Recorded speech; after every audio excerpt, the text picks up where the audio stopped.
सोई हुई राजकुमारी परी कथा। बहुत समय पहले की बात है। एक खुशहाल राज्य था जिसमें एक राजा और रानी रहते थे। उनकी कोई संतान नहीं थी। इस कारण वे दोनों बहुत ही दुखी थे। एक दिन रानी राजमहल के सरोवर के किनारे सूर्य देवता से संतान प्राप्ति के लिए प्रार्थना कर रही थी। तभी सूर्य की एक चमकीली किरण वहां पड़े एक पत्थर पर पड़ी और वो पत्थर एक मेंढक में बदल गया। मेंढक ने भविष्यवाणी की कि 1 वर्ष के भीतर रानी एक सुंदर बच्चे को जन्म देगी। मेंढक की भविष्यवाणी सच साबित हुई और 1 वर्ष के भीतर रानी ने एक बच्चे को जन्म दिया। वह बच्ची बहुत ही सुंदर थी। उसके मुख पर सूर्य की किरणों के समान चमक थी।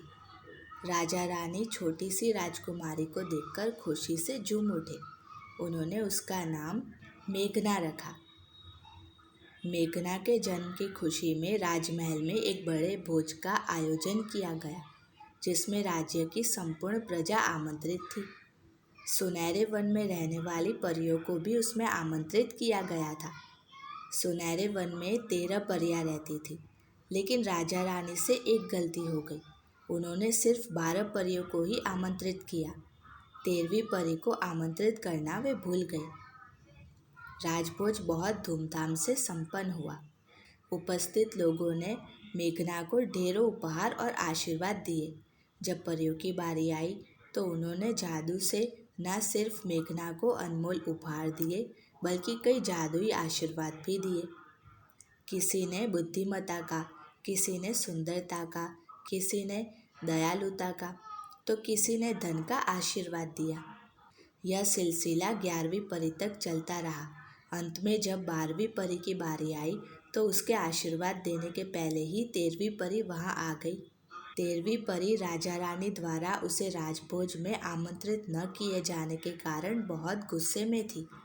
अपने इस अपमान का बदला लेने के लिए उसने मेघना को ये श्राप दे दिया, 16वें जन्मदिन पर मेघना की उंगली में एक सुई चुभेगी और वो बीमार हो जाएगी। इसके बाद बिना एक शब्द कहे वो वहां से चली गई।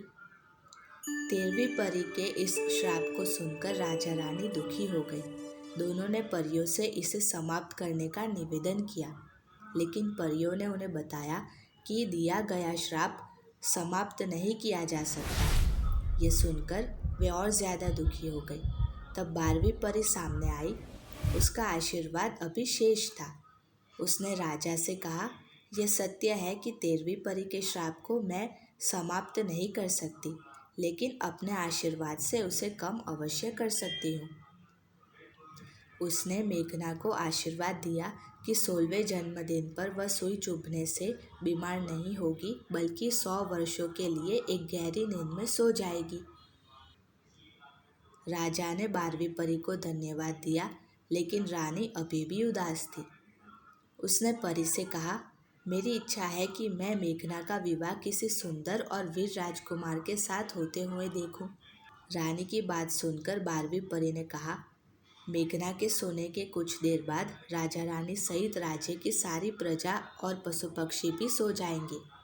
वे तब तक सोते रहेंगे जब तक मेघना सोती रहेगी।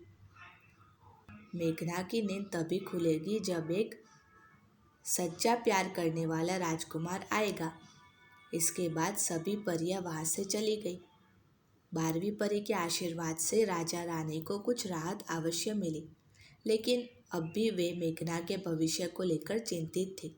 उन्होंने सैनिकों से कहकर राज्य के सारे चरखे और सुइयां नष्ट करवा दिए, ताकि मेघना उस दुष्ट परी के श्राप के प्रभाव से बच सके। धीरे धीरे समय बीतने लगा और मेघना बड़ी होने लगी। वह सुंदर, दयालु और बुद्धिमान थी, ठीक वैसे ही जैसे परियों ने आशीर्वाद दिया था। राज्य के सभी लोग उसे बहुत पसंद करते थे। वर्ष बीतते बीतते आखिरकार मेघना का 16वां जन्मदिन आ गया। उस दिन पूरे राज्य महल को सजाया गया और एक बड़े भोज का आयोजन किया गया। शाम तक कोई अनहोनी नहीं हुई। बस रानी के पिता का पत्र आया कि उनकी तबीयत बहुत खराब है। राजा रानी अपने विश्वास पात्र दासी डायना को मेघना का ध्यान रखने के लिए कहा और रानी के पिता को देखने उनके राज्य चले गए। शाम का समय था। डायना रसोई में काम कर रही थी। डायना को व्यस्त देख मेघना राजमहल के बगीचे में आ गई और खेलने लगी। खेलते खेलते उसकी दृष्टि एक फूल पर बैठी बहुत ही सुंदर सुनहरी तितली पर पड़ी। उस तितली को देखकर वह मोहित हो गई और उसे पकड़ने के लिए उसके पीछे भागी। तितली उड़ती जा रही थी और मेघना उसके पीछे पीछे भागी चली जा रही थी। अंत में वह तितली एक पुराने घर में घुस गई। मेघना भी उसके पीछे उस घर के अंदर चली गई। उस घर में गोलाकार सीढ़ियाँ बनी हुई थी। तितली का पीछा करते करते मेघना सीढ़ियाँ चढ़ने लगी। चढ़ते चढ़ते वह घर के सबसे ऊपरी हिस्से पर पहुंच गई। वहाँ एक छोटा सा कमरा बना हुआ था। उस कमरे में प्रवेश करने पर उसने देखा कि वहाँ एक बूढ़ी औरत चरखा चला रही है। मेघना ने अपने जीवन में कभी चरखा नहीं देखा था। उसने जिज्ञासा पूर्वक बूढ़ी औरत से पूछा, ये तुम क्या कर रही हो? मैं चरखे पर सूत काट रही हूँ, बूढ़ी औरत ने उत्तर दिया। वह बूढ़ी औरत कोई और नहीं बल्कि वही दुष्ट परी थी। उसने मेघना को चरखा चलाने के लिए उकसाया। मेघना ने भी उत्सुकतापूर्वक उसकी बात मान ली, लेकिन जैसे ही उसने चरखा चलाया एक नुकीली सुई उसकी उंगली में जा घुसी। वह वहीं गिर पड़ी और गहरी नींद में सो गई। उधर जब राजा रानी राजमहल वापस लौटे तो उन्होंने डायना से मेघना के बारे में पूछा। डायना कोई उत्तर नहीं दे पाई। राजा ने सभी सैनिकों को मेघना को खोजने का आदेश दे दिया। वे स्वयं भी मेघना को खोजने लगे। पूरे महल की छानबीन की गई, लेकिन मेघना कहीं नहीं मिली। महल के बाहर उसे खोजते खोजते वे लोग उस पुराने घर में पहुंचे। वहां पहुंचकर उन्होंने मेघना को चरखे के पास सोते हुए पाया। वे समझ गए कि दुष्ट परी का श्राप पूरा हो गया है। मेघना को राजमहल में ले जाया गया। वहां उसे तैयार करके एक खूबसूरत बिस्तर पर लेटा दिया गया। वह सोते हुए भी बहुत सुंदर लग रही थी। कुछ देर बाद राजा रानी, दरबारी, सैनिक, राज्य की संपूर्ण प्रजा और पशु पक्षी जहाँ थे वही सो गए। उनके सोने के कुछ बाद घनघोर काले बादल राज्य के ऊपर छा गए और पूरा राज्य अंधेरे में डूब गया। राज्य के चारों ओर घनी कंटीली जंगली झाड़ियाँ उग गई और वह राज्य उन झाड़ियों के पीछे छिप गया। लेकिन उस सोए हुए राज्य और सुंदर राजकुमारी मेघना की कहानियाँ दूर दूर के प्रदेशों में प्रसिद्ध थी।